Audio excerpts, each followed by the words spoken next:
Good afternoon everyone. हमने previous session के अंदर आपका चैप्टर 3 राइट, चैप्टर 3 हमने पोक सिस्टम में मेथड्स पढ़ी। मैंने आपको ऑफलाइन में ही यहाँ पे आपको मेथड्स के लिए डायग्राम बना के दी और इसमें देखा कि कंपनी के पास शेयर ऑफर करने की कितने ऑप्शन है ना। तो 4 ऑप्शन थे। पहला कौन सा? पब्लिक को बेचना। पब्लिक को 2 तरीके से बेचते हैं, आईपीओ और एफपीओ से। दूसरा तरीका देखा हमने एग्जिस्टिंग मेंबर्स को बेचना। अब एग्जिस्टिंग मेंबर्स को शेयर ऑफर करते हैं 2 तरीके से, बिल्कुल मुझे right issue and bonus share. तीसरा मेथड हमने देखा एग्जिस्टिंग एम्प्लॉइज को बेचना। अब एग्जिस्टिंग एम्प्लॉइज को 4 मेथड से बनाया गया, ईएसओएस, ईएसपीएस, सार्स और स्वेट इक्विटी शेयर्स राइट। और आज हम लोग यहाँ पे और चौथा जो मेथड था वो था प्राइवेट प्लेसमेंट। क्या था? हाँ, अब ये देखिए, अब मैं अगर इस चैप्टर के कंक्लूजन की बात करूं, कंक्लूजन की क्या बात करूं? कंक्लूजन की, तो मैं ध्यान देंगे बच्चा लोग, समझो उस चीज को। तो इस चैप्टर में ज्यादा कुछ है ही नहीं। इस चैप्टर में सिर्फ आपको 4 टॉपिक्स है। पहला शेयर कैपिटल क्लासिफिकेशन, दूसरा methods of issue of shares, आप देख रहे हो मैं घुमाते आ रहा हूं। हाँ, तीसरा आपको रहेगा what is allotment of shares और रिगार्डिंग उस, और चौथा जो रहेगा वो रहेगा transfer and transmission of shares. इसके अलावा एक 5वां टॉपिक है शेयर सर्टिफिकेट, बट वो अलॉटमेंट का ही पार्ट है। क्या है वो? अगर नोटिस करो तो बताओ, शेयर सर्टिफिकेट किसको दिया जाता है? जो पर्सन को शेयर मंजूर होते हैं, बराबर कि नहीं। इन शॉर्ट अगर आप 4 पार्ट्स को कंसंट्रेशन करोगे आपका पूरा चैप्टर क्लियर है। यहाँ पे ये इशू ऑफ शेयर में 4 पार्ट की आपको स्टडी करनी है। कौन सी बताओ? पहला मेथड्स, नहीं पहले क्लासिफिकेशन शेयर, दूसरा मेथड्स, तीसरा yes allotment of shares regarding उसके डॉक्यूमेंट सारे, और चौथा transfer and transmission of share. अब हमारे 2 पार्ट पोक सिस्टम में क्लियर हो गए। कौन से बोलो? यस, पहला हो गया क्लासिफिकेशन और मेथड्स। इनमें कोई डिफिकल्टी? कंसेप्ट क्लियर है। लैंग्वेज में नहीं बोलता हूं आपको आ रहा कि नहीं आ रहा, लेकिन मैं एक्सपेक्ट करता हूं कि आपका कंसेप्ट तो भी क्लियर होना चाहिए। ये पिक्चर लैंग्वेज में पढ़ाऊंगा तो पढ़ाऊंगा आपको। Okay, got it. अच्छा, सबसे बड़े चैप्टर 2 यही है। ये 2 चैप्टर क्लियर हो गए, सेकेंड एंड थर्ड आपका पूरा आधे से ज्यादा एसपी हो गया। फिर 2-2 दिन का चैप्टर है वो, क्या है बाकी? हाँ, फिर टेंशन नहीं है। और सबसे हार्ड था पोक सिस्टम घुमाना कि कौन से चैप्टर में क्या पर्पस होता है एक्चुअली, और वो हमारा मेन काम हमारा हो चुका है अभी, टेंशन मत लो। यानी अगर जिस स्पीड से हम चल रहे हैं उस स्पीड से चले तो हमारा नवंबर एंडिंग तक के आपका पूरा एसपी खत्म हो जाएगा। Okay, clear? हाँ, यानी 1 महीने के अंदर आपका पूरा एसपी खत्म हो जाएगा अगर ये स्पीड चलते हैं तो। Got it? क्लियर? चलिए, तो अब हम पढ़ते हैं next, what is allotment of share. आज हमारा 3rd टॉपिक है what is allotment of shares. अब अलॉटमेंट ऑफ शेयर पता है क्या होता है? इशू ऑफ शेयर पढ़ाया था। देखो, अकाउंटिंग करवा के मैंने बहुत काम ये चैप्टर का आसान किया। भला पूछो क्यों? क्योंकि आप इसकी अकाउंटिंग परफॉर्म कर चुके हो, और सिर्फ मैंने अकाउंटिंग में रहते हुए अकाउंटिंग नहीं कराया आपको, इसके संबंधित सारे आपको कैसे शेयर इशू होता है, कैसे शेयर मंजूर होता है, ये तक बताया मैंने आपको। याद करो। Okay, clear? हाँ, तो बताओ अलॉटमेंट ऑफ शेयर किसको होते हैं? जब भी कोई कंपनी अपने शेयर मंजूर करती है, क्या करती है? शेयर होल्डर्स को कि हम इतने शेयर आपको दे रहे हैं।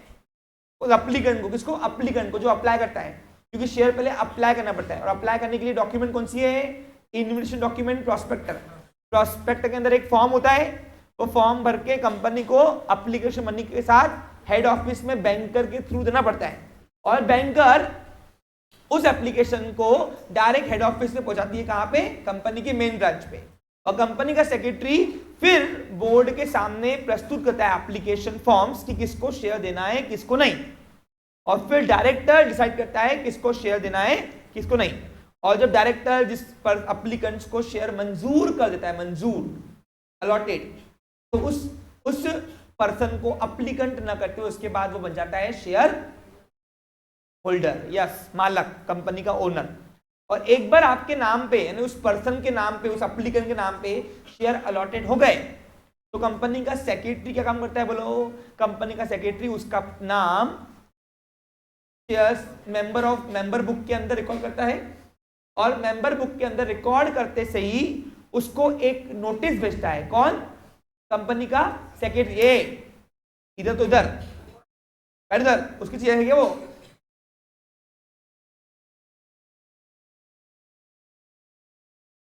तो तब भी कंपनी का सेक्रेटरी उस पर्सन को एक लेटर भेजता है, बधाई लेटर वाला, and it means what? Congratulation, you have allotted इतने इतने नंबर ऑफ शेयर्स। अब जरूरी है क्या अप्लीकेंट जितने शेयर अप्लाई करेगा उतने ही शेयर मंजूर होंगे? हमेशा नहीं। अगर डायरेक्टर्स के पास ओवर सब्सक्रिप्शन आता है, ओवर सब्सक्रिप्शन, डायरेक्टर को पावर मिलता है दो। एक तो एक्सेस एप्लीकेशन का अलॉटेड रोक देना, हमने किया अकाउंटिंग में, हमने ओवर सब्सक्रिप्शन में एक्सेस एप्लीकेशन रिजेक्ट किए थे ना, याद करो। और दूसरा, या तो प्रपोर्शन बेसिस पर बांटना, प्रोराटा बेसिस, याद है आपको? जिसने 3 की मांग की उस 2-2 फिलहाल भाई ये बोल के कि भैया मांग जब आई थी सबको निपटाना है, सबको देना है कुछ ना कुछ शेयर, याद करो। तो तब कंपनी उसको प्रोराटा बेसिस पर कहती है। अब आप मजे की बात बताऊं, ये जो आपका जो ये जो आप ये क्वेश्चन पढ़ोगे ना आप राइटिंग पार्ट में, इसमें सब वही लिखना है जो आपने परफॉर्म किया हुआ है पीछे, सब वही है। हाँ, इसमें एक कंडीशन न्यू है कि डायरेक्टर को रिफ्यूज करने का पावर कब है? बताओ, एप्लीकेशन रिजेक्ट करने का पावर कब है? बस कुछ सोचो, जब application form proper prescribe format में ना हो। अगर आपने एप्लीकेशन फॉर्म, अप्लीकेंट कौन होता है? जो शेयर पहले अप्लाई करता है। हमने इशू ऑफ शेयर में किया ना अकाउंटिंग में, सबका इशू ऑफ शेयर का कंसेप्ट क्लियर है? तो याद करो, जब एप्लीकेंट शेयर अप्लाई करता है कि नहीं करता है? तो अप्लाई करते से ही अगर उसका एप्लीकेशन फॉर्म प्रॉपर फॉर्मेट में नहीं रहा, तो तब वो एप्लीकेशंस रिजेक्ट करने का पावर डायरेक्टर को है, बाकी नहीं है। अच्छा, अंडर सब्सक्रिप्शन और इक्वल सब्सक्रिप्शन में डायरेक्टर को पावर है क्या? नहीं।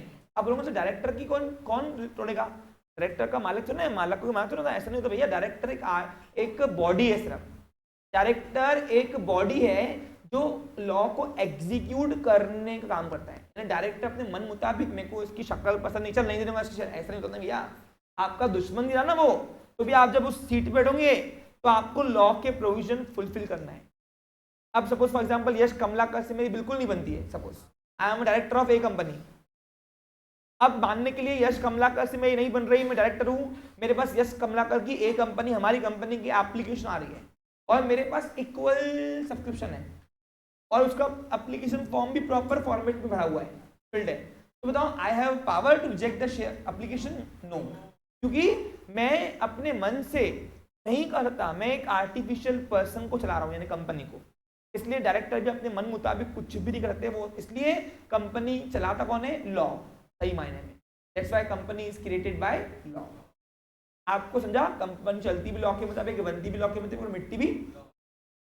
तो आपने जो भी पढ़ा, आपने जो भी, वो सब डालना है आपको। यानी इन शॉर्ट, एप्लीकेंट पहले अप्लाई करेगा शेयर, बैंकर के पास जाके, बैंकर फिर एप्लीकेशन मनी क्या करेगा?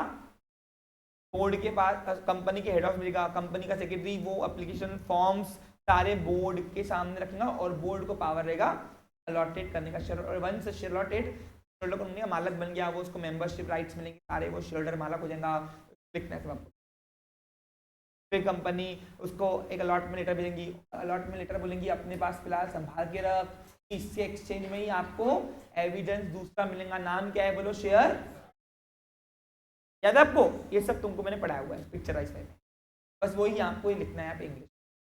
अब इसकी अगर मैं लैंग्वेज पढ़ाऊँ, देखो ये टॉपिक में पोक सिस्टम से डायरेक्ट चाह रहा हूँ इधर ही, क्योंकि फिर मतलब कुछ चीज़ें ऐसी होती है इसको डायरेक्ट पढ़ाना, क्योंकि पोक सिस्टम में पढ़ाने लायक कुछ है ही नहीं इसके लिए। क्यों?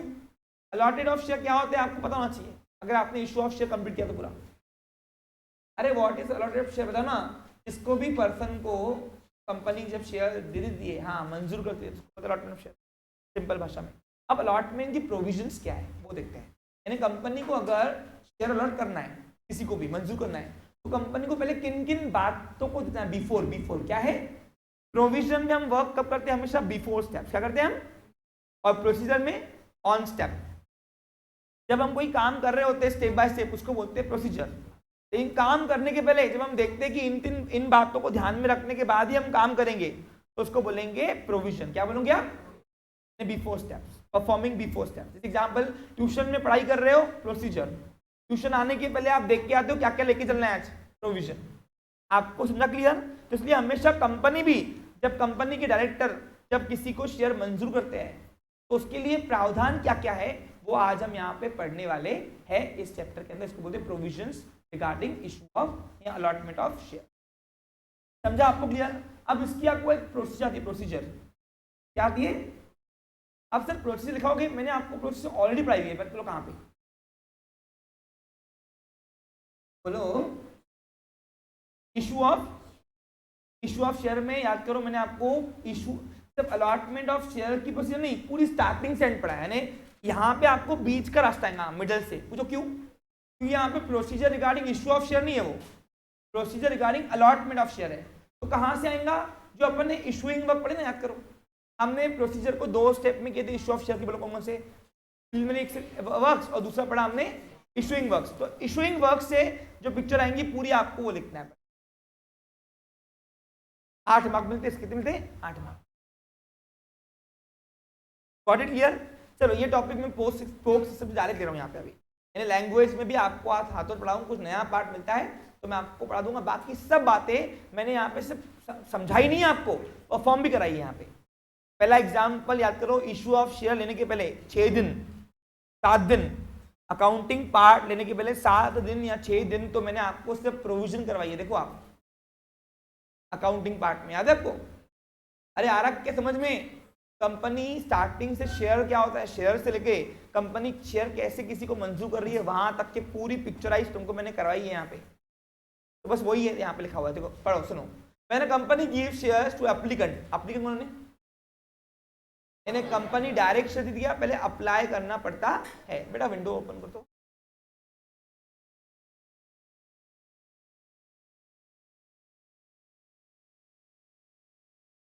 बस बस बस ये खोलो। हाँ ध्यान दो, when the company gives shares to an applicant, कौन है? applicant, based on the application submitted। दिख रहा है बच्चा लोग? based on the application submitted।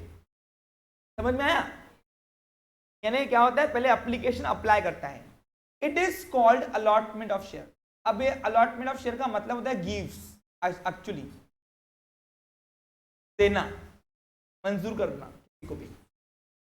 हाँ, when the company wants to raise own capital, जब कंपनी को ओन कैपिटल चाहिए, क्योंकि शेयर से क्या आता है कंपनी के पास? Own capital. ओके,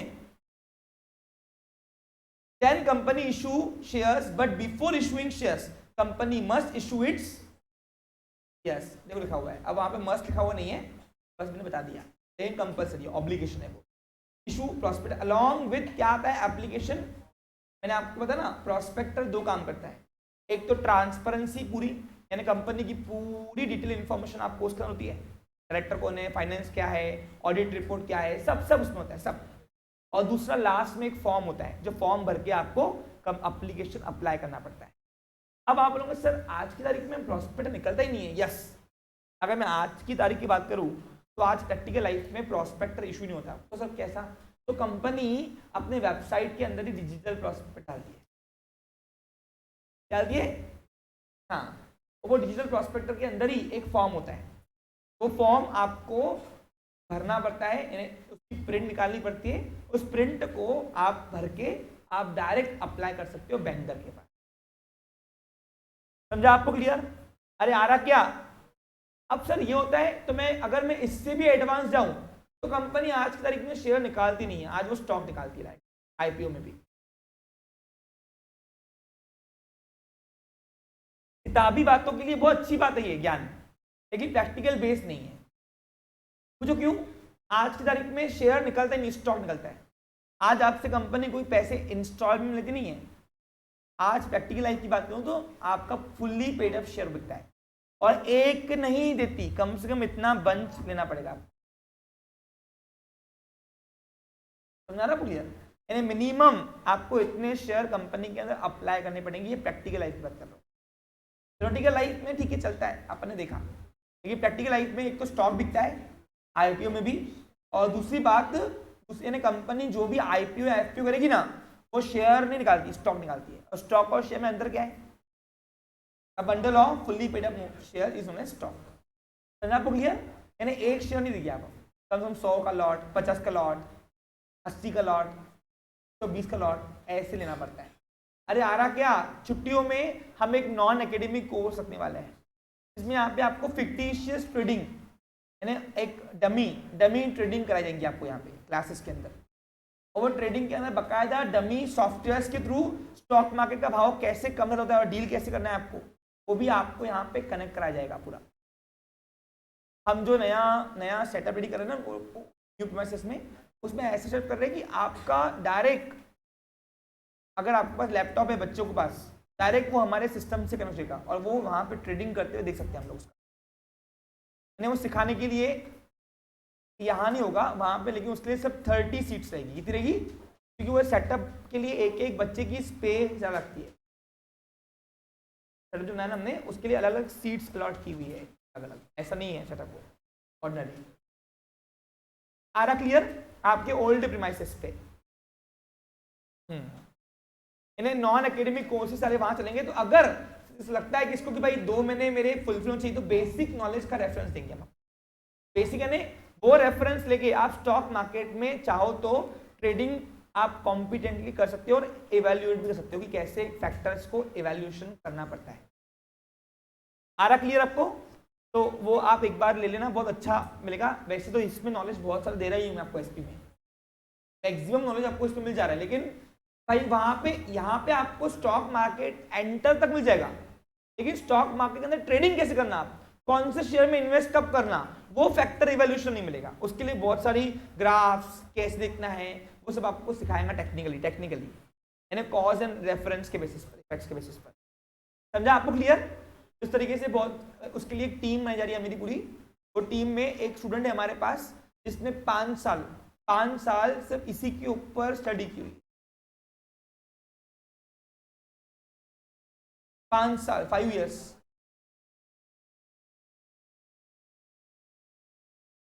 इलेवन से लेकर ग्रेजुएशन तक के वो बच्चे ने सिर्फ और सिर्फ स्टॉक मार्केट के ऊपर ही इवैल्यूएशन किया। बहुत अच्छा कमाया है उसने पैसा। नाम पब्लिश हो जाएगा, अभी फिलहाल ऑफिशियल नहीं कर सकता। ठीक है, तो 3 एरिया रहेगी, बेसिक एरिया में ही रहेंगी, यानी how to enter the stock market, ये मैं कराऊंगा आपको। How to deal in the stock market, वो आपको वो कराएंगा। इस तरीके से टेक्निकली टीम आ रहे हैं हम लोग, इसका जो नॉलेज वो आपको रेफरेंस देगा। समझा आपको क्लियर? अरे आ रहा क्या समझ में? देखो मेरे को इतना समझता है, बच्चे को रिटर्न दो, बच्चा खुद ही पे करेगा। अगर आपको रिटर्न अच्छा मिलेगा कहीं से भी, तो आप खुद ही 2 पैसा देने के लिए हरकत नहीं करोगे। आपको समझा के क्लियर? यानी जब तक कि आपको अच्छे रिटर्न्स नहीं मिल रहे तब तक हम आपके साथ रहेंगे आफ्टर कंप्लीशन ऑफ कोर्स भी। आप समझे क्या? यानी आप हमसे आधी रात को उठ के पूछ सकते हो कि सर किसमें इन्वेस्ट करना चाहिए शेयर में, तो जब तक कि आपको एक टाइम तक अच्छे रिटर्न नहीं मिलते तब तक वो कोर्स के साथ हम आपके साथ रहेंगे उस आफ्टर भाई, यानी आपके एग्जाम के बाद पूरा। Okay clear student? समझा आपको?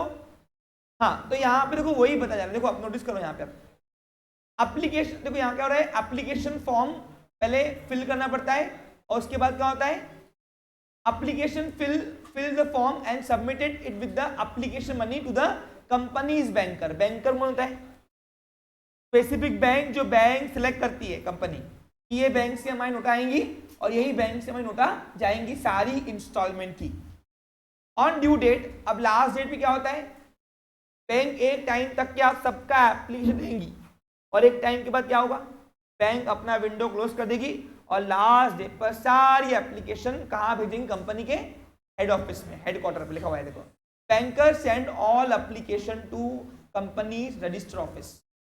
रजिस्टर ऑफिस है ना, हेड ऑफिस जो कंपनी की होती है ना, जिस सिटी के अंदर, जिस स्टेट के अंदर कंपनी रजिस्टर हुई है ना, एड्रेस क्लॉज जिसमें लिखा हुआ है, एड्रेस क्लॉज पढ़ा हुआ है, हाँ,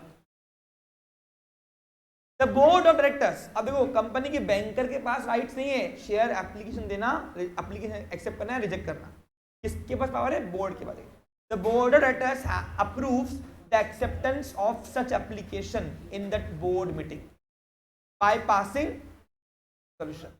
यानी बोर्ड में वहां पे वोटिंग होती है, फिर पहली बात तो बोर्ड किसी को रिजेक्ट करेगा ही, बताओ, only in the case of over subscription, बस, बाकी किसी को राइट्स नहीं है उसको रिजेक्ट करने का, क्योंकि उनको आरओसी को रीजन देना पड़ता है। पूछो क्यों? हर मीटिंग का रिटर्न रिकॉर्ड होता है, मिनट्स बुक पढ़ा है ना, हर मीटिंग का रिटर्न रिकॉर्ड होता है, मिनट्स बुक।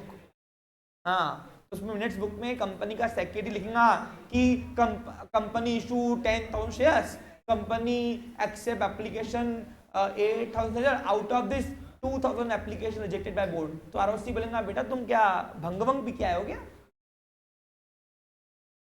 पूछो क्यों? पूछो क्यों? 10,000 शेयर है देने को, आ रही 8,000 रुपए, उसमें मांझ रहे हो भाई। मांझना कब? जब देने के लिए शेयर कम हो और मांग आ रही। यहाँ पे देने के लिए 10,000 शेयर थे, 8,000 की मांग आई है, उसमें 2,000 रिजेक्टेड। वाह बेटा बहुत चल रही तुम्हारी, तो तुम निकाली क्या करो शेयर फिर? अरे आ रहा क्या समझ में तुमको? कॉमन सेंस की नहीं? अरे मेरे पास 100 सीट्स है, 120 बच्चे आए तो माजू में 80 आए, उसमें 20 बोल रहा हूँ, जा रहे नहीं पड़ा था तुमको मैं तो भैया बोला अति कर रही है, तुम बोलोगे ही नहीं सर मजाक करे कि क्लास कर रहे। अरे कमर्शियली सोचना पड़ता ना भाई सब चीजें हमको। आ रहा आपको समझ में? कोई लिखा हुआ देखो, this is called allot as allotment of, और बोर्ड रिजोल्यूशन पास करके जिसको भी शेयर देती है उसको बोलते हैं अलॉटमेंट ऑफ शेयर। अब ये प्रक्रिया आपको मैंने इशू ऑफ शेयर पढ़ाई हुई है, बस वो यहाँ पे लिखी हुई थी और कुछ भी नहीं है। 4 मार्क फुकड़ के मिल रहे तुमको, फुकड़ के। आगे, आफ्टर अलॉटिंग हिज शेयर्स, अब बताओ जिसको शेयर मंजूर हुए बाय द बोर्ड, कंपनी का सेक्रेटरी क्या करता है? The company secretary send the letter of allotment to all applicants. जिसको शेयर मंजूर हुए ना उसको गएंगे लेटर ऑफ अलॉटमेंट, और जिसको शेयर मंजूर नहीं किए उसको जाएगा रिग्रेट लेटर। याद रहेगा? This letter is a proof of membership. देखो जब तक कि आपको शेयर सर्टिफिकेट बना के देता नहीं कंपनी का सेक्रेटरी, तब तक आपके पास एविडेंस क्या है ओनरशिप का? ये लेटर ऑफ अलॉटमेंट क्या बोलेंगे इसको? This allotment is proof of membership in the company till receiving the share certificate in the exchange of allotment letter. यानी उसके अंदर लिखा होता है कि भाऊ ये लेटर संभाल के रखना, जब तक आपका कंपनी का सेक्रेटरी लिखता है कि जब तक कि आपका नया शेयर सर्टिफिकेट में रेडी करके नहीं भेजता आपको, तब तक ये लेटर संभाल के रखना, कागज का टुकड़ा समझ के इसको मिसप्लेस नहीं करना। पूछो क्यों? ये इसके एक्सचेंज में ही सर्टिफिकेट मिलेगा। एक एविडेंस वापस देना, दूसरा ओरिजिनल वाला जो है तुम्हारा इंस्ट्रूमेंट वो तुमको दे देंगे। ये सब कब की प्रक्रिया है? रीमेड फॉर्म में। कहा था आज ऐसा कुछ भी नहीं होता है, आज ऐसा। पूछो क्यों? ओरिजिनल सर्टिफिकेट कंपनी देती नहीं कभी, वो अपने पास ही होल्ड कर रखती है, और एनएसडीएल और सीडीएसओ को बोलती है तुम खिलाओ आपस में, जब चाहिए ना तब मंगा देना, जिसके नाम का चाहिए। फिलहाल तो आपस में खिलाओ। बुक एंट्री कैसे? By book entry. The share are transfer by book entry only. जैसे हमारा अकाउंट से पैसे ट्रांसफर होते ना, सही में होते क्या? नहीं। जब मैंने गूगल पे किया इसको तो बस बैंक आंकड़े चेंज कर दिया कर रही। जैसे मैं मेरे अकाउंट में 20,000 है, अब मैंने 5,000 रुपये अर्पित को किए तो मेरे अकाउंट में कितने आएंगे? 15। कितने आएंगे? और उसके अकाउंट में अगर 1 लाख होगा तो 1 लाख पहुंच जाएगा उसके लिए। अब बताओ सही में 5,000 रुपये देखिए आएगा बैंक, मेरी बैंक उसकी बैंक को। बैंक आपस में क्या ये आंकड़े खिला रही, क्या कर रही? खेलो आंकड़ों में सिर्फ।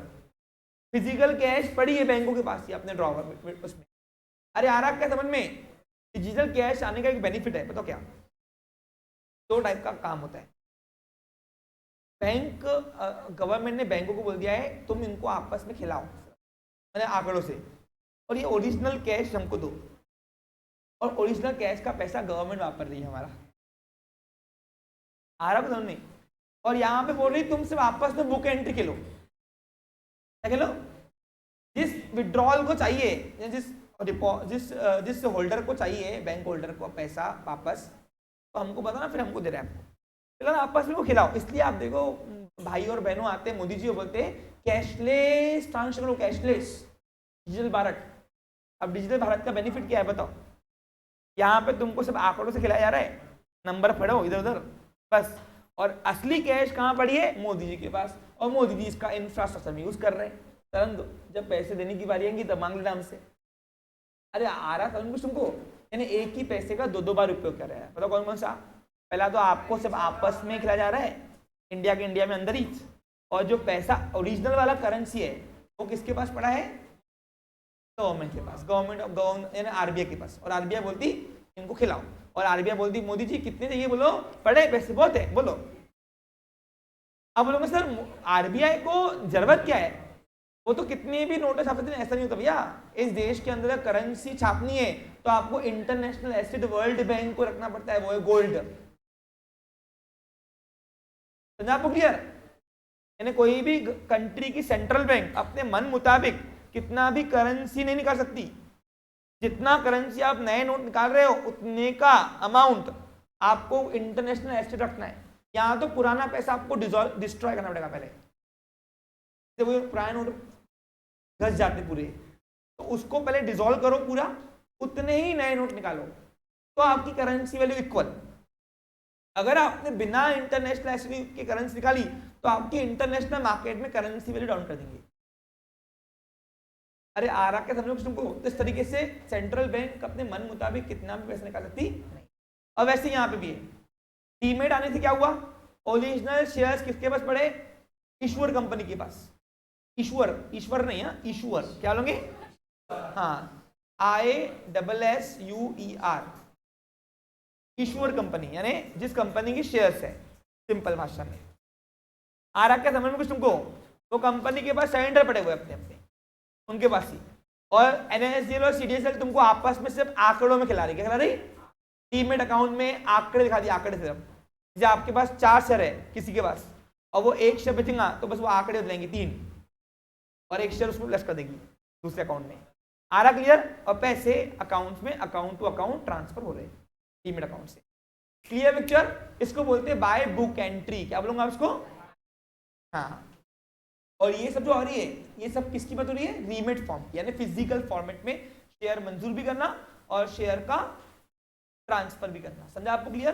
प्रोसीजर लॉ के अंदर डीमेट की नहीं दी गई है, प्रोसीजर किसकी दी है? रीमेट की। किसकी दी है? फिजिकल फॉर्मेट की बात हो रही है। एज पर सुप्रीम कोर्ट, अब सुप्रीम कोर्ट का कोई भाई इधर सुनो, अलॉटमेंट मीन्स, अब सुप्रीम कोर्ट ने अलॉटमेंट का मीनिंग क्या बताया हुआ है, देखो सुनो। The appropriation and distribution out of the previously unappropriate capital। कितना मस्त दिया देखो जरा। An appropriate out of previously unappropriate capital of the company of a certain number of share to a person। सुनो, जब भी कंपनी अपने शेयर डिस्ट्रीब्यूट करती है, ऐसे शेयर्स जो पहले डिस्ट्रीब्यूट नहीं किए गए थे। अरे भैया, जो शेयर ऑलरेडी अलॉटेड है किसी के नाम पे, वही शेयर तुमको दे पाएंगी कंपनी? नहीं। ऑथोराइज का वो पार्ट अलॉट होगा जो अभी तक अलॉटेड नहीं था। अरे आ रहा क्या? याद करो, मैंने आपको एग्जाम्पल उस दिन क्लास में सिखाया था आपको। 1 करोड़ रुपए अपन रजिस्टर किए, 10 लाख के शेयर निकाले, 90 लाख के शेयर नहीं निकाले, तो अब 10 लाख के शेयर बिक गए, तो अगली बार जब निकालूंगा तो मैं वो 10 लाख में से निकाल पाऊंगा क्या? नहीं। अब वो 90 लाख में से स्लॉट निकलेगा ना, वो यानी अनइश्यूड शेयर में से ही आपको देंगे ना। तो यहाँ पे बताया जा रहा है, जब भी कंपनी अब डिस्ट्रीब्यूट करेगी क्या शेयर्स को, वो कैपिटल का पार्ट जो अभी तक उसने नहीं निकाला था, यानी अभी तक अनडिवाइडेड था, क्या था वो? यानी अनइश्यूड था, सिंपल भाषा बोलो तो अनइश्यूड था। Certain number of shares, capital निकालेगी क्या बेचकर? शेयर बेचकर। क्योंकि शेयर जब बेचोगे तो क्या रेस होगा? कैपिटल। क्या रेस होगा? कौन सा कैपिटल? Own capital. कौन सा? हाँ, तो उस अप्रोप्रिएशन ऑफ शेयर्स को या कैपिटल को हम बोलेंगे अलॉटमेंट ऑफ शेयर, सिंपल भाषा में। समझा क्लियर आपको?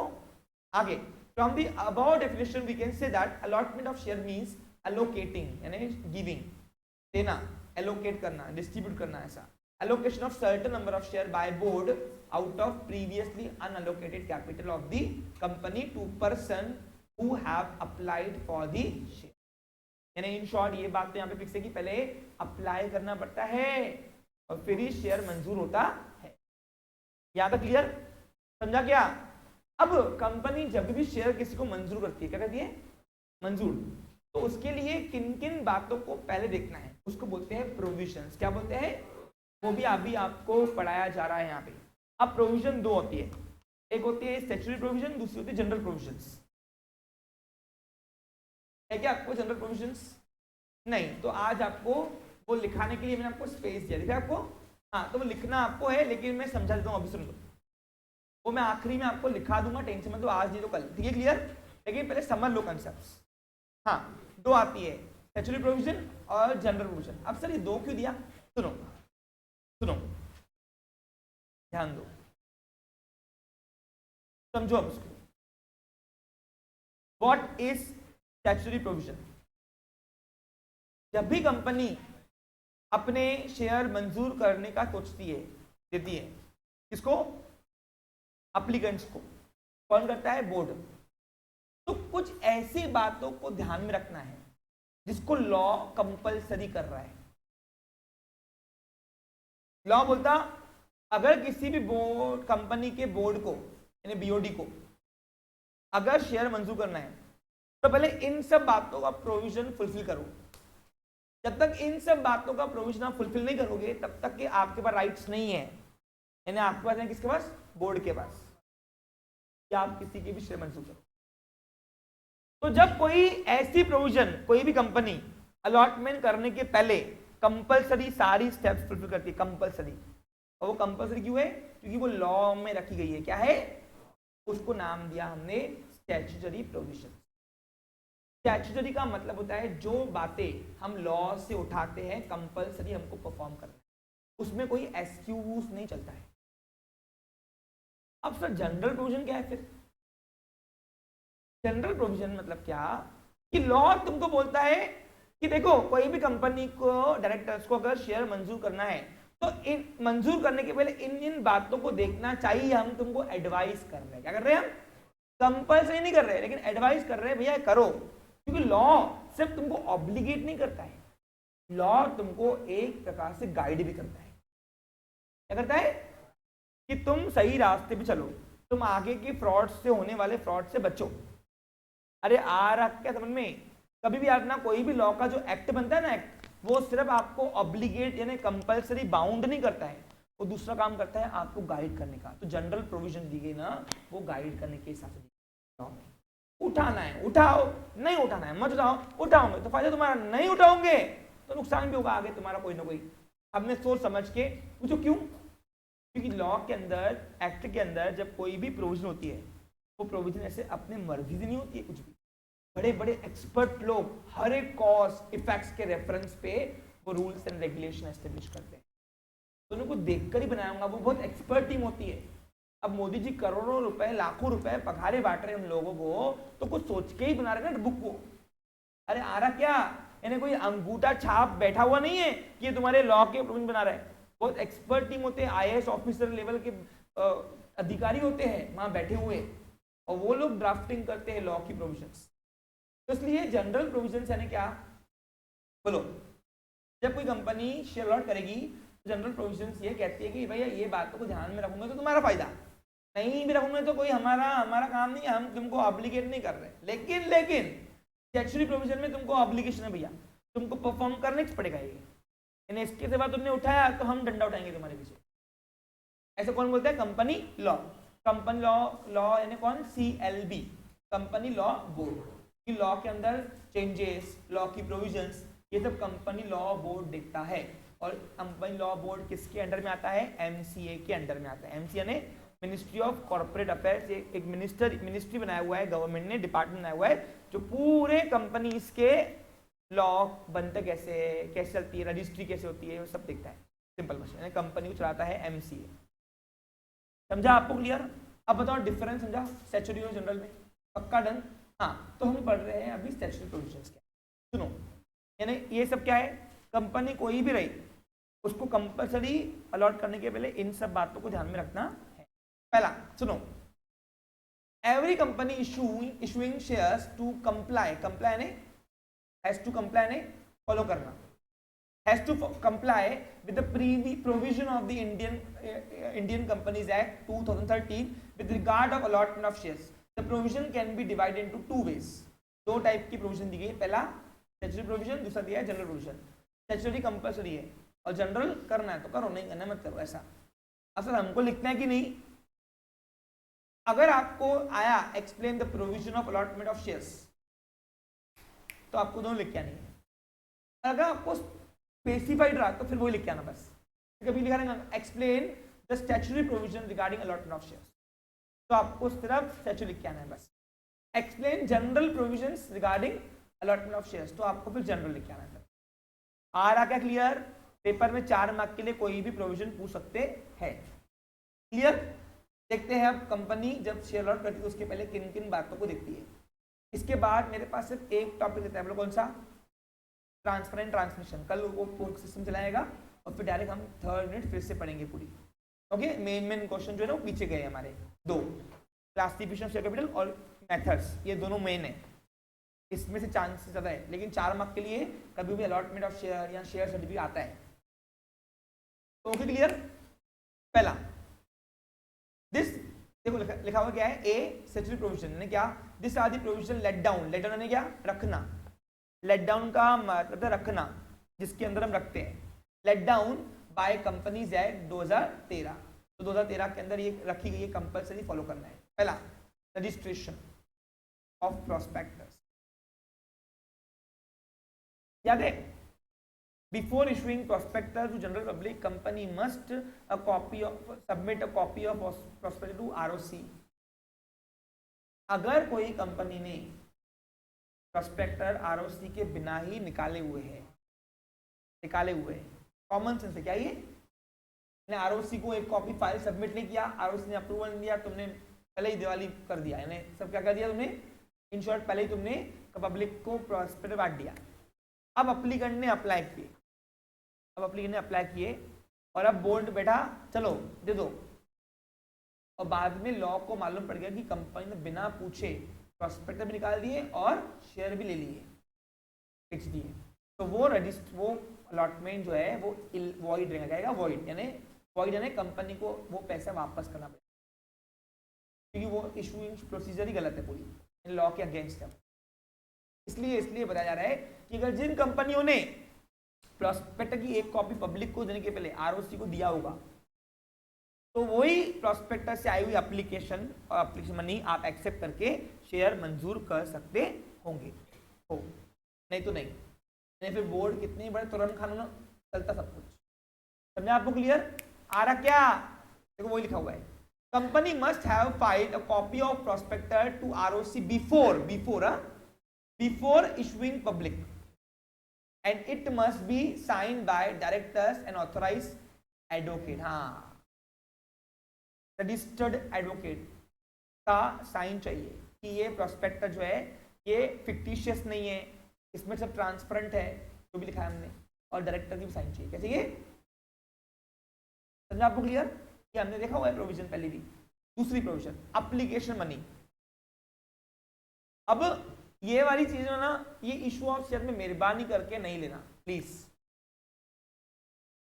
ये सेकंड वाली मैंने आपको बताया कि प्रोविजन अलग होती है, लेकिन अकाउंटिंग एरिया में वो यूज नहीं होती है। सुनो, अब दूसरा बता रहा क्या, देखो पहले बताओ सबको मेरी बात समझ में आ रही है? ऐसा कोई सिंगल स्टूडेंट छूट रहा है? पक्का नहीं छूट रहा है कोई? ठीक है, सुनो, as per the new SEBI guidelines,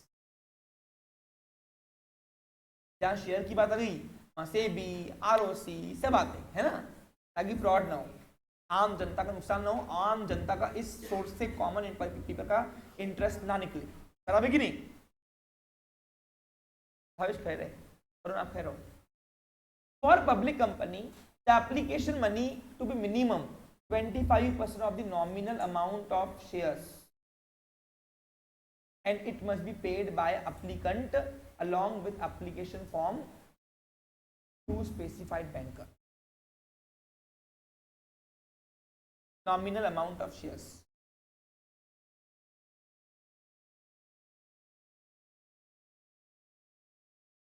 समझा कुछ? क्या समझा बताओ?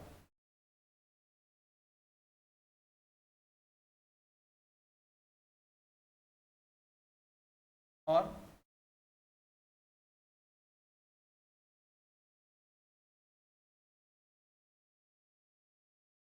यानी इसका मतलब है कि अगर आप एक शेयर 10 रुपए का रख रहे हो, 10 रुपए का कितना, तो 10 रुपए का शेयर है तो 2.5 रुपए कम से कम आपकी एप्लीकेशन मनी होनी चाहिए।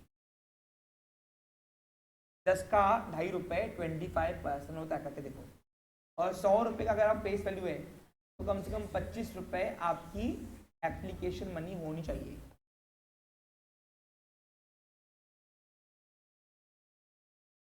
और 25 रुपए कम से कम एप्लीकेशन एप्लीकेंट ने भरना चाहिए, तभी आप उन एप्लीकेंट्स को ही शेयर मंजूर कर सकते हो।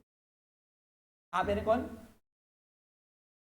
Board of directors. हाँ वही होता है कंपनी बोर्ड। अब ये बातें किताबों के लिए अच्छी है, एसपी के लिए अच्छी है, अकाउंट्स के लिए अच्छी नहीं है। पूछो क्यों? अकाउंट्स में आपको application money, allotment money, first call money, final call money, ये सब आपको गिवन होता है। अरे होता है कि नहीं होता है?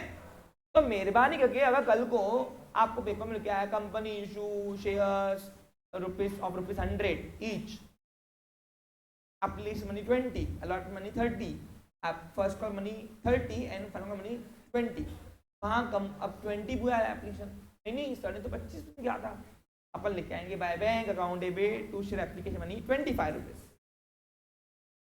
तो पूछूंगा बेटा कहां से आया, लिखा हुआ तो 20 रुपए इधर है। सर वो आपने एसपी में सिखाया था ना 25% कम नहीं होना चाहिए, तो सर पेपर वाला है ना वो तो डफर था, वो समझा नहीं उसको, तो उसने 20 रुपए दिया तो हम 25 करके आए। अब तुमको बेटा वो भी समझ चाहिए कि अगर वो डफर है तो उसको ये कहां से आएगा कि 25% करना पड़ता है। उसको 25% की प्रोविजन पता होती थी तो एप्लीकेशन मनी खुद ही 25 रुपए डालता था ना भैया, नहीं पता उसको, यानी मार्क्स गए तुम्हारे। तो मेहरबानी करके जो तुमको इंस्टॉलमेंट अमाउंट दी हुई अकाउंट्स के अंदर, मेहरबानी करके उसको चेंज करना। ये रूल सिर्फ इसी के लिए यहाँ पे, वो अकाउंट्स में ये एप्लीकेबल होता नहीं है। होता तो वो खुद ही देखेगा पेपर वाला, वो लिख के देगा ना वो खुद ही हमको। क्वेश्चन में लिखा हुआ 20 रुपए करके होंगे 25 की एंट्री गया, क्यों हो गया भाई सर लिखा हुआ है ना। अबे नालायक को वो कंपनी लॉ वो समझना चाहिए उसको, फिर अकाउंटेंट को जिसने पेपर ड्राफ्ट की होगी अकाउंट का टीचर को। आ रहा क्लियर? जनरली यहाँ बताया जा रहा है कि 25% अमाउंट एप्लीकेशन के साथ पेड होना चाहिए एप्लीकेंट ने, तभी उन एप्लीकेंट्स को डायरेक्टर शेयर मंजूर कर सकता है। तो इसलिए डायरेक्टर मंजूर करने के बाद देखता है कि 25% अमाउंट आई क्या अपने पास, देख लो ये दे दो तो फिर रिजेक्ट करो। और ये बातें अकाउंट में लागू होती, स्ट्रिक्टली बोल रहा हूँ, 3 बार बोल रहा हूँ, अकाउंट में लागू होती नहीं, अकाउंट में लागू होती नहीं, अकाउंट में लागू होती नहीं। अब चौथी बार अगर करके भी आए पेपर में तो इतना मारूंगा बेटा पूछे नहीं इसके लिए। हाँ समझा क्या? तुमको पेपर में अकाउंट में दिमाग से आना, जितना अमाउंट दिया है आंकड़ा बस वो लिख के आना है, खत्म विषय। समझा क्लियर? हाँ आगे नहीं, एक आता मिला था मेरे को टेस्ट सीरीज में, 10 साल में मैंने ऐसे ऐसे एंटिक देखे कि उनको ऐसे म्यूजियम में रखना चाहिए, उनकी टिकट लगनी चाहिए, टिकट लिटरली। एक बच्चा आया था मेरे पास, उसको मैंने दिया ए कंपनी इशू 10,000 शेयर्स और ₹100 ईच, एप्लीकेशन 20 लिखा था, allotment 30, first call 20, final call 30, 25 से करके आया गाड़ी, चल गया 25 से अकाउंटिंग एंट्री। पूछा इधर कहाँ से आया 25 का आंकड़ा बता, उसने आपने ऐसे सिखाया था ना 25% कम होना चाहिए, तो मैंने बस वो रूल फॉलो किया। मैंने वाह बेटा बहुत अच्छा है, तू मौज कर रहा, बहुत मत कर, जो दिया वो लिखना चुपचाप से। अरे आ रहा क्या क्लियर? अब हालांकि पेपर जब मैं ड्राफ्ट कर रहा था क्वेश्चन पेपर, उस टाइम मुझे भी नहीं पता था कि 25% की प्रोविजन है हमें। आ रहा भी समझ में? नहीं याद नहीं रहता ना था, अरे कितनी प्रोविजन प्रोसीजर है, कितना कितना याद नाम नहीं पता। समझा क्लियर? तो पेपर वाले को भी याद होता नहीं है, और याद होगा तो करेगा, नहीं होगा तो हमको भी नहीं करना है। आगे next, minimum subscription, yes, under subscription की बात हो रही है यहाँ पे, किसकी हो रही है? हाँ देखो, the minimum amount of subscription must be mention in the prospector. हाँ भाई, कम से कम प्रोस्पेक्टर के अंदर इतने शेयर बिकेंगे तो हम ये वैलिड करेंगे, तो पूरा ये इशू का प्रोसेस कैंसिल कर देंगे। यानी कम से कंपनी जब प्रोस्पेक्ट निकालेगी तो उसी वक्त कम से कम इतने शेयर मेरे बिकने चाहिए, तो हम ये सारी एप्लीकेशन मनी वैलिड करेंगे। और अगर नहीं बिके, इससे कम हुए, तो हम लोग ये पूरा इशूइंग प्रोसेस रिजेक्ट करके हम दूसरा सोर्स ढूंढने के कैपिटल का भी बोरो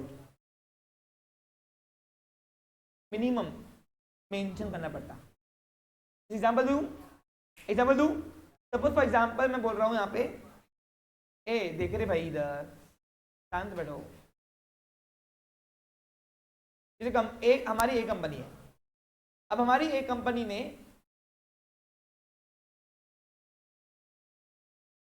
ये सारी प्रोविजन एट लास्ट मैं आपसे पूछूंगा रैंडम किसी बच्चे से।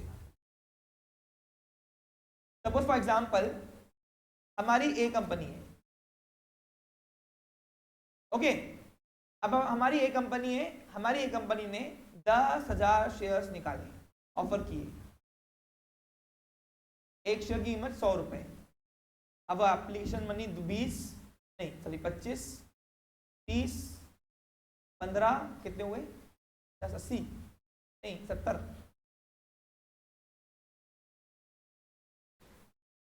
25 और 15 40 हो गए 100। ये 4 इंस्टॉलमेंट है। अब कंपनी ने प्रोस्पेक्टर में लिखा हुआ है कि minimum number of shares subscribe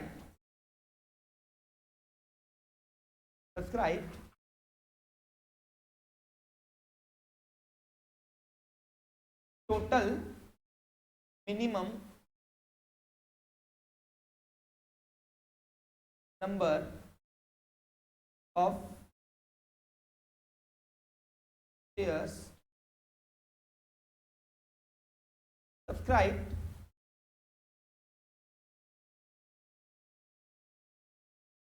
7,000 shares. ये लाइन लिख दिया कहाँ पे?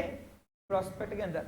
इसका मतलब है कि 70% अगर हमारे शेयर नहीं बिके तो हम ये पूरा इशूइंग प्रोसेस ही वापस कर देंगे, आपको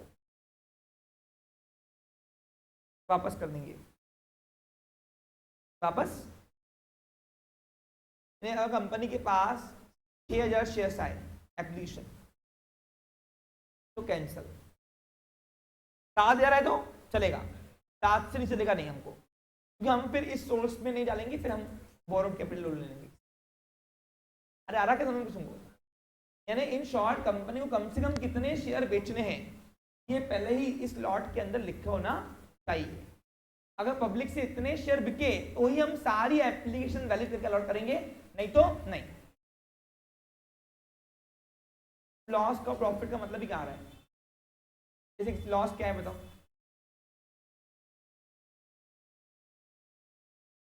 एक मिनट बताओ, लॉस क्या है? एप्लीकेशन बांटा था, आया था, कमाए शेयर्स, तो वैसे भी मेरे वो पैसे काम के कहाँ हैं? हमको पैसे चाहिए कितने? 10 लाख। 1 2 3 4 5 6 10 लाख। एक मिनट, 10 लाख। अब 10 लाख चाहिए, 70% में मिनिमम कराओ, 7 लाख तो आना चाहिए ना। चलो, अरे आ रहा कि नहीं समझ में? अब 7 लाख रुपए अगर नहीं आए, 10 लाख की रिक्वायरमेंट, 7 लाख नहीं आए, तो बताओ वो सोर्स मेरे काम का कौन सा वैसे भी? समझा तुमको? मैं इससे अच्छा जान दे भैया, नहीं बिक रहे तो बोरोड कैपिटल ले लो भैया। शुड भी है, शुड है वहां पे, शुड क्या है वहां पे? हाँ, आगे पढ़ने वाला हूँ मैं। जब मैंने पढ़ा है एक एक चीज तो मेरे को पता है मैंने क्या कहाँ लिखी हुई है। आ रहा क्लियर? अब मैं चाहता हूँ 90% बोलता है, लेकिन 90% शुड है, एडवाइस है वो। क्या है? लॉ की एडवाइस। शुड हम कब यूज करते हैं? हाँ, अब देखो यहाँ पे ध्यान दो। अब यहाँ पे लॉ कहता है कि मिनिमम सब्सक्रिप्शन 90% रखो, रखना ही है, ऐसा कोई बाउंडेशन नहीं है। जो नई कंपनी हो तो मर जाएंगी फिर तो। अरे फिर 90% शेयर नहीं बिके यानी वापस करो पैसे। नहीं, कंपनी को पता है कि वैसे भी पूरा सब्सिडी होगा नहीं, आरा को समझ कुछ को, इसलिए यहाँ पे एडवाइस दिए सेबी ने कि 90% रखूंगा तो अच्छा है। हेल्दी कैपिटल लगाएगा, हेल्दी कैपिटल लगाएगा तो फिर आप भटकोगे नहीं उधर। आरा क्लियर तुमको? तो यहाँ वो लिखा हुआ है, देखो, the minimum amount of subscription must be mention in the prospectus and it must be collected within 30 days from the date of prospectus. यानी आज अगर मैंने, आज सपोज तारीख कौन सी है, हाँ एक पकड़ो, अब 1 नवंबर 2023 को अब सपोज मैंने प्रोस्पेक्टर इशू किया आज, तो इसके 1 महीने के अंदर, यानी 1 दिसंबर 2023 तक के हमको डेडलाइन है कि हमको सारे क्या आना चाहिए, देखो लिखा हुआ है आपको मिनिमम सब्सक्रिप्शन आ जाना चाहिए। यानी आपको जो एप्लीकेशन मनी है वो 25% एप्लीकेशन मनी है वो आपको 1 महीने के अंदर मिल जानी चाहिए पूरी। यानी 1 महीने से ऊपर आप विंडो ओपन रख सकते नहीं, सिंपल भाषा में समझा आपको? क्लियर? हाँ, विंडो ओपन रखो लेकिन मिनिमम क्राइटेरिया वाला सब्सक्रिप्शन आ जाना चाहिए। अभी मैंने बताया कि मैंने आपको 70% रखा है यहाँ पे, 70% बैंकर को बोलूंगा, बैंकर 1 महीने के अंदर 70% आ गए ना तो दे दे हमको, हम दे दे, हम काम शुरू कर दे, बाकी लगते 2 महीना विंडो ओपन कर दो, क्योंकि हम सेफ्टी जोन से ऊपर है। क्या है अब हम ऊपर? अरे आ रहा क्लियर तुमको?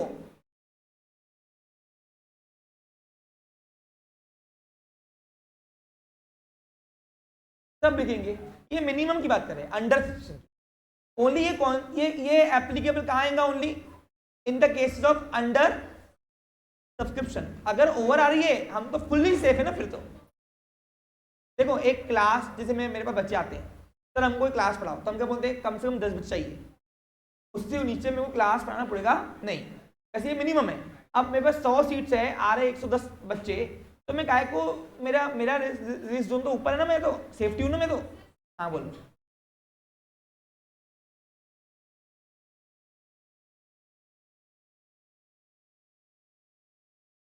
हाँ वो अंडर कहेंगे ना, वो अंडर कहेंगे, अंडर के पास नहीं। प्रोराटा कब करेंगे? सबक क्या था, यहाँ कम आ रही ना,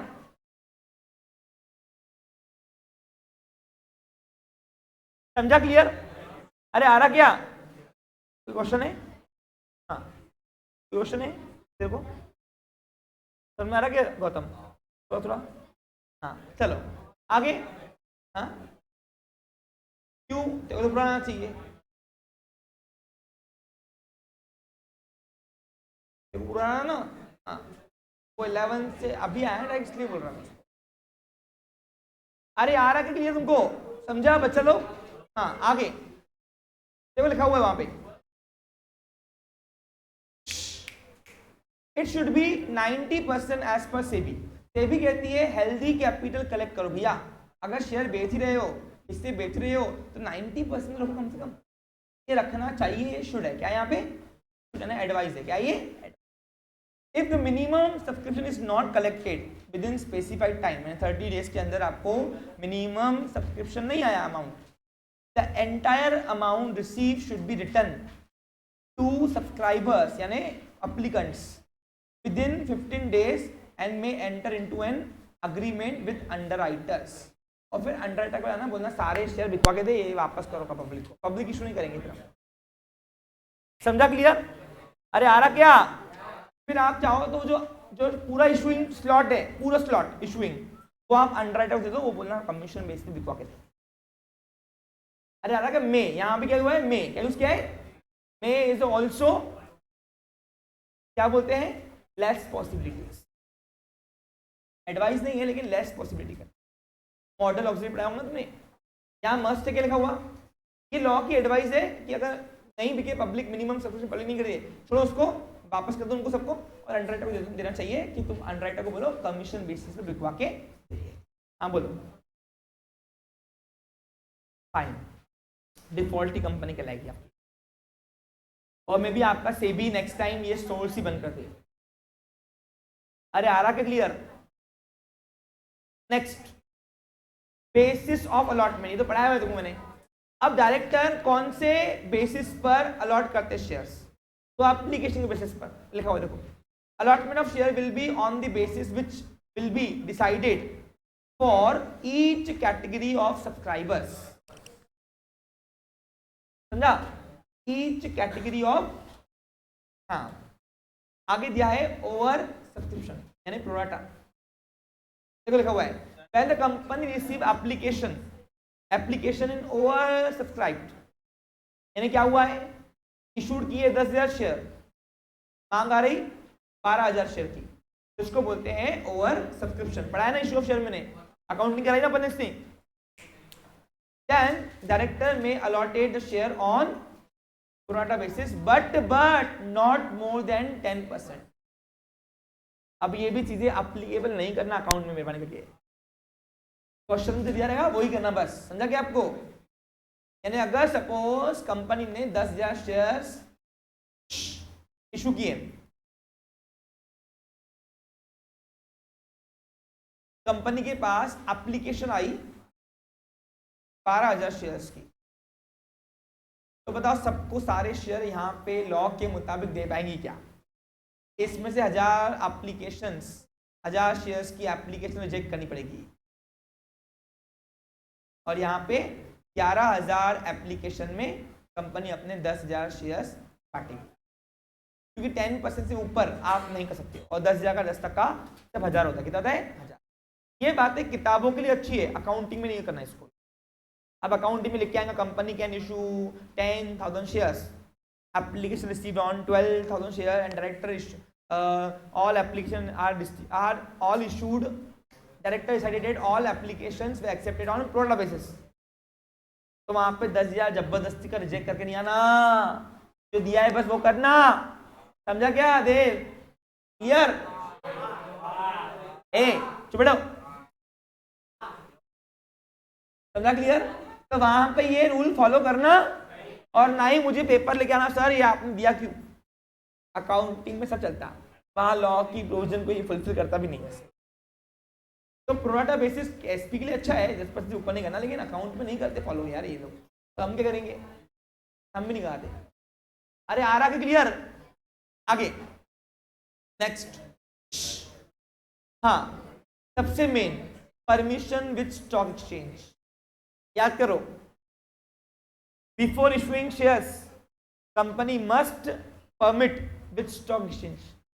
अरे कंपनी को स्टॉक एक्सचेंज के बिफोर इशू शेयर, पब्लिक को इशू करने के पहले स्टॉक एक्सचेंज मार्केट से परमिशन लेनी पड़ती, ताकि सेकेंडरी मार्केट उसको लिस्ट करे। अगर without permission stock exchange market में अगर कंपनी ने प्राइमरी मार्केट निकाला, तो सेकेंडरी मार्केट उन शेयर्स को वेलकम करता, यानी बेचने का ब्लॉक हो जाएगा ब्लॉक, और विदाउट स्टॉक एक्सचेंज आपके शेयर की वैल्यू कोई खरीदेगा ही नहीं। ये शेयर हम इसलिए खरीदते ताकि स्टॉक मार्केट बेच पाए। अरे आ रहा क्या? एक शेयर होल्डर डिविडेंड से नहीं कमाता, वो कमाता शेयर के ट्रेडिंग से। किससे कमाता? और शेयर की ट्रेडिंग ही ब्लॉकेज है अगर, तो वो क्या काम का शेयर? कोई काम का। इसलिए before issuing share company must permit with stock exchange, recognise stock exchange. कौन कौन सी? बीएससी और एनएससी पढ़ा है ना अपन ने, देखा हुआ देखो। Every company before making a public offer shall apply to one or more recognized stock exchange to seek यानी मिलना, seek यानी मिलना होता ना, हासिल करना, simple. to seek permission for its listing its shares with them, ताकि उनको सेकेंडरी मार्केट लिस्ट कर पाए शेयर्स की, यानी रजिस्ट्री कर पाए शेयर्स की, ताकि आपको शेयरहोल्डर्स को सेकेंडरी मार्केट मिल पाए, ताकि वो बेचने के लिए रेडी हो। The prospectus shall mention the name of stock exchange, यानी आपका परमिशन कहाँ से लिया हुआ है वो आपको प्रोस्पेक्टर के अंदर पहले ही लिखा रहेगा। समझा क्लियर? फिर आप वो मार्केट में जाके अपने शेयर कभी भी बेच सकते हो, अगर फुल्ली पेड अप हुए तो। स्टॉक मार्केट में कौन से शेयर बिकते बोलो? Fully paid up. समझा आपको क्लियर? पार्टली पेड अप बिकते। अब पार्टली पेड अप और फुल्ली पेड अप में अंदर क्या? इधर हाँ उसके लिए क्या? तो इधर ना, चल इधर बता, पार्टली पेड अप और फुल्ली पेड अप किसको बोलते हैं?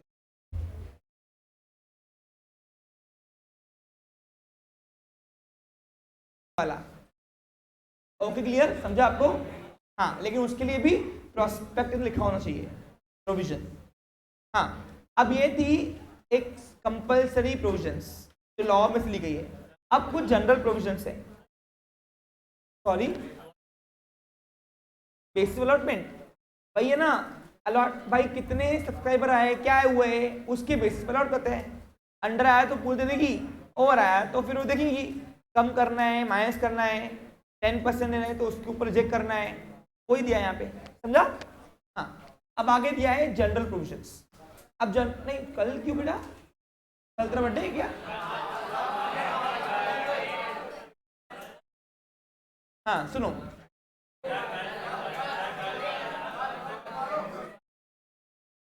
कल पढ़ाऊं? जाओ।